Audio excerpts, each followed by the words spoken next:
Fala, Pequeno Pôneis, tudo bem com vocês? Eu sou o Nathan e esse é o canal Física para P10. Estou aqui hoje para ajudar vocês do terceiro ano com o conteúdo do PET, volume 3, semana 1.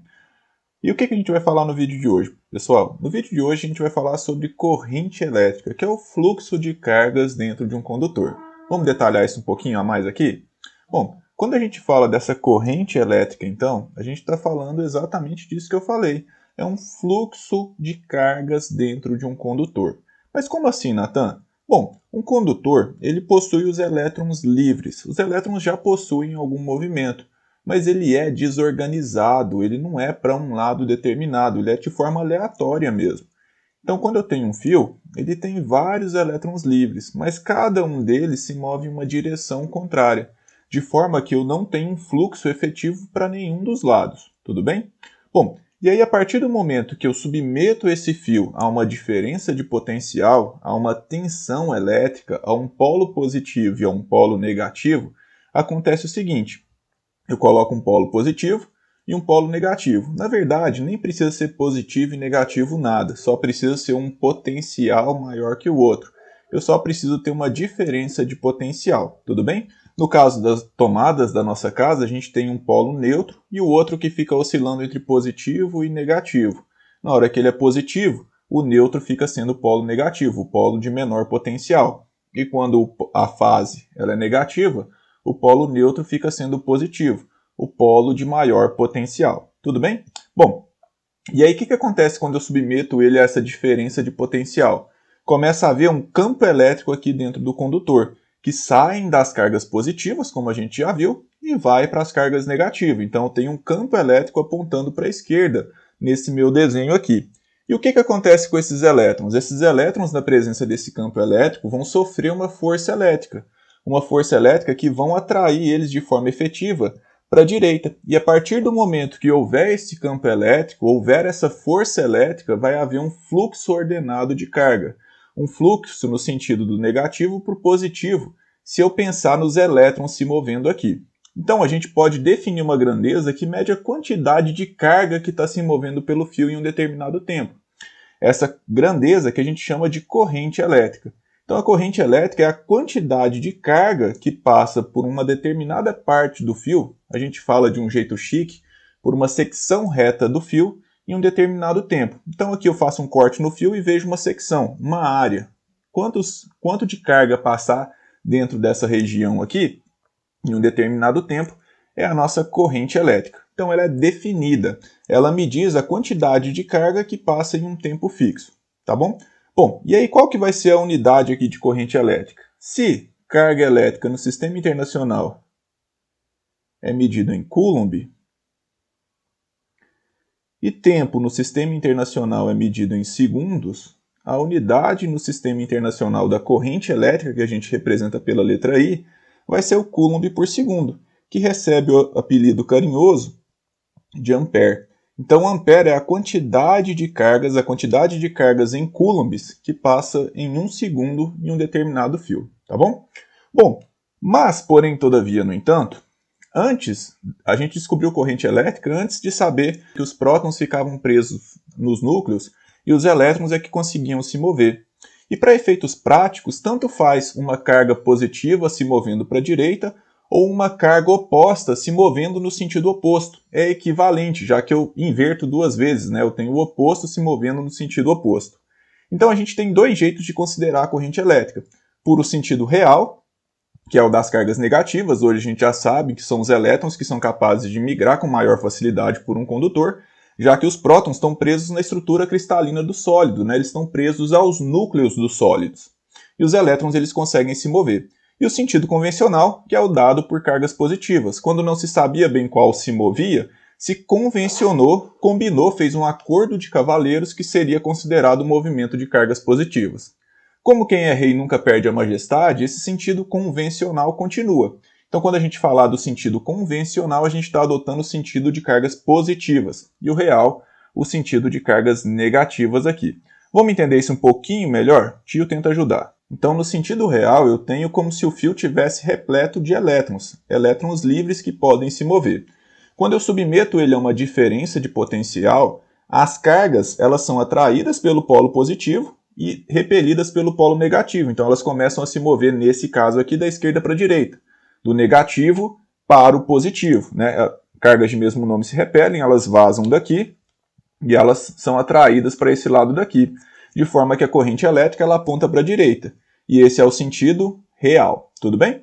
O sentido convencional é tipo que igual, só que a gente troca. Como assim a gente troca? A gente troca os elétrons por partículas positivas, então a gente considera o movimento de cargas positivas. Quando eu submeto ele à mesma diferença de potencial, esquerda, negativo, direita, positivo, direita, maior potencial, essas cargas positivas elas vão ser repelidas por essas positivas daqui e atraídas por essas negativas daqui. Então vai haver um movimento efetivo aqui para a esquerda, um movimento de cargas efetiva é uma corrente elétrica. Então a gente tem o sentido convencional dado como sentido das cargas do sentido do polo positivo para o sentido de polo negativo, de maior potencial para o de menor potencial.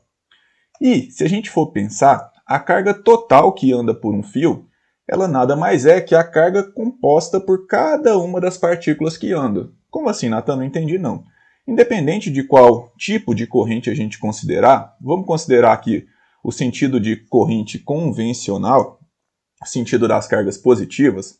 Quando eu adoto aqui uma diferença de potencial, eu vou ter um movimento efetivo de cargas. Esse movimento efetivo de cargas, ele me dá a corrente elétrica. Só que cada partículazinha dessa aqui tem uma carga específica. Por exemplo, quando você tem, sei lá, 10 moedas de R$1, qual que é o total de dinheiro que você tem? É 10 vezes o valor de cada moeda, ou cada nota. Aqui, cada uma dessas partículas tem um valor associado, tem um valor de carga associada. De forma que a carga total nada mais é que a carga de cada partícula vezes o número de partículas que a gente tem.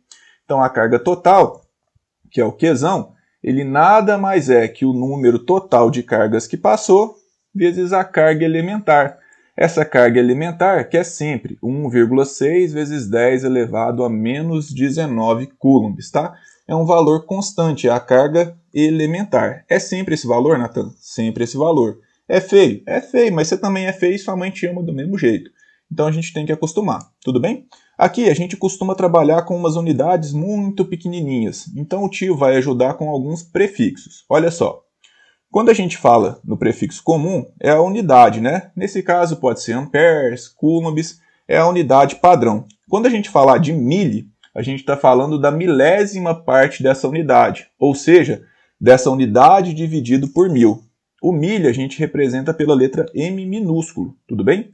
Dividido por 1000 significa multiplicado por 10 a menos 3. Então esse prefixo milli ele pode ser trocado por 10 a menos 3. O prefixo micro, que a gente representa por essa letrinha feia aqui grega chamada mi, é dividido por milhão, ou seja, 10 a menos 6. A unidade nano, ela significa dividido por bilhão, ou seja, 10 a menos 9. E a gente representa ela por essa letrinha N minúsculo aqui. E a menor unidade de todas, que é a pico, que a gente representa pelo Pzinho minúsculo, e representa dividido por 10 elevado a 12, né? Pelo trilhão. Então 10 elevado a 12. Cada degrau desse aqui vale 1000. Então é só você lembrar que vai subindo de 1000 em 1000, ou vai descendo, né? Dividido por 1000 em 1000. Então vai sempre mudando 3 aqui no expoente, 3 zeros, 1000. Tudo bem? Bom, só para a gente encerrar aqui, a gente tem o gráfico da corrente pelo tempo. A gente considerou aqui, a maior parte do tempo, uma corrente constante. Mas, porém, todavia, no entanto, nem precisa ter. A corrente da nossa casa ela é alternada. Ora ela vai no sentido, ora ela vai no sentido oposto. Mas isso eu acho que é coisa para um outro vídeo. Então, independente de qual seja o sentido da corrente, a gente precisa conseguir calcular a carga. E como é que a gente vai calcular a carga? Se a gente for pensar numa corrente alternada, em cada intervalozinho de tempo, passou uma carga determinada. Então, quando eu vou somando as cargas que passaram em cada intervalozinho de tempo muito pequeno, eu vou ter a carga total. Então, a carga total ela é dada pela área do gráfico corrente pelo tempo. Isso não é uma coisa que a gente vai utilizar no PET, mas acredite em mim, vai ser útil na sua vida estudantil, tá bom? Então, esse Q aqui, ele vai ser igual, ou numericamente igual, à área desse gráfico aqui. Tá, Nathan, como é que calcula a área desse gráfico? Esse aqui nem eu sei. Mas, porém, todavia, no entanto, vão ser gráficos mais simples que a gente vai ter que calcular a área. Nesse caso aqui, a área seria a área de um retângulo, né? A área seria base vezes a altura. O valor do tempo vezes o valor da corrente. E aqui, nesse caso, um triângulo retângulo, seria base vezes altura sobre 2, a maneira de eu calcular essa área. E por último, como quando passa a corrente elétrica por um fio, há um choque natural entre os elétrons que estão se movendo e os núcleos que estão presos lá, a estrutura cristalina do material, vai havendo um aquecimento natural do fio ou do condutor. De forma que eu tenho um fio, esse fio ele não está vazio, ele está repleto de núcleos. A gente chama isso de estrutura cristalina. Quando eu coloco uma diferença de potencial aqui, vamos supor que eu estou colocando um polo negativo desse lado e um polo de maior potencial desse outro. Os elétrons eles vão começar a se mover por esse fio, indo da esquerda para a direita aqui. Esses elétrons eles vão colidindo com essa estrutura cristalina e aumentando a agitação térmica desse material. Ora bolas! Aumentar a agitação térmica significa aumentar a temperatura, então esse material vai aquecendo. Quem nunca mexeu no celular e sentiu que o celular ficava mais quente? Isso acontece porque o celular funciona com corrente elétrica, e conforme a corrente vai passando pelo material condutor do celular, vai havendo um aquecimento natural. Essa transformação de energia elétrica em energia térmica é conhecida por efeito Joule.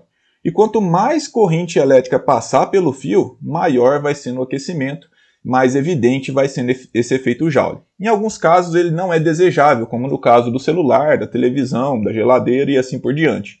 Mas em alguns casos esse efeito Joule é o que eu quero mesmo, eu quero transformar a energia elétrica em energia térmica, como por exemplo no chuveiro, no forno elétrico, na torradeira e assim por diante. Então, em alguns casos eu quero esse efeito Joule, ele é desejável e controlado, obviamente, né? Em outros casos ele é desnecessário, mas porém ele sempre acontece, porque o movimento de corrente elétrica gera um aquecimento no material. Tudo bem?